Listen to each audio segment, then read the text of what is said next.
What's going on, guys? My name's Drake and welcome to day 10 of the 12 days of Christmas, where we're writing our very own Christmas song.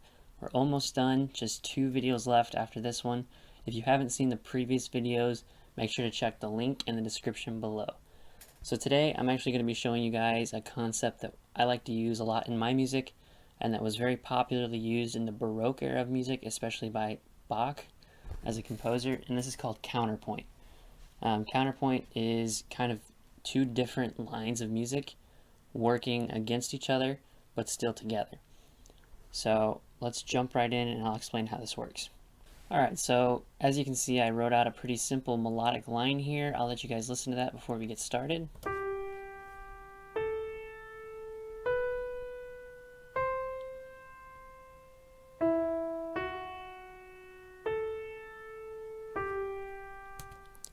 So basically how counterpoint works is we're going to write another line of music or another melody that's going to complement this but also counter it, which is where the word counterpoint comes from.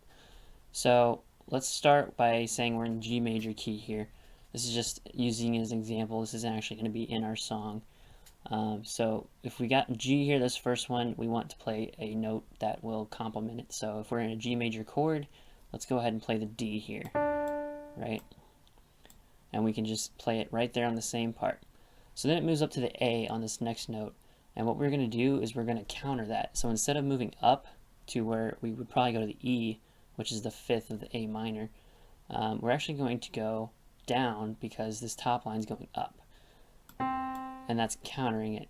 This is actually creating a little bit more of a full sound as well. So we're going to play this C here, which is the 3rd of that chord instead, and then it's going up again to this B. So we can go down to this beat, creating an octave this time. And then it goes up one more time, but if we go up again, we're going to be over an octave. So we're going to try to stay away from that. But sometimes that is what you want to do if you want a really wide sound. But we're not going to go for that right here.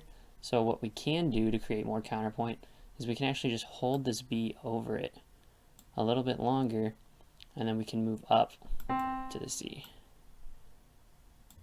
That way it creates more syncopation, and that is a different form of counterpoint as well.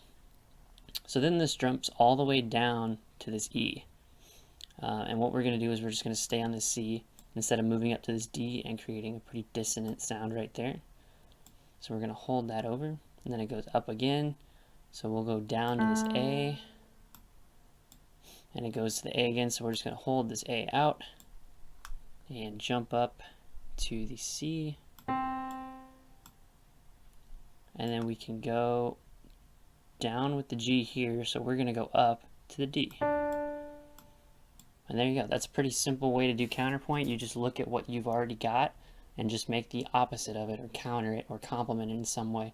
And we haven't even listened to this through yet, but I'll go ahead and see how this sounds.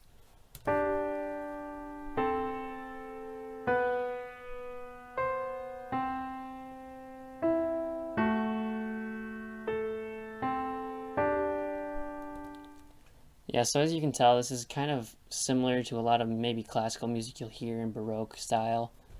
But the way that I like to use this in my music is if I'm got a melody playing in the top, or like on the piano, or if someone's singing, then I usually put a pad or a bass in counterpoint with that melody, so that it creates a little bit more wide, full sound and still sounds very unique and better than just playing the root note over and over again.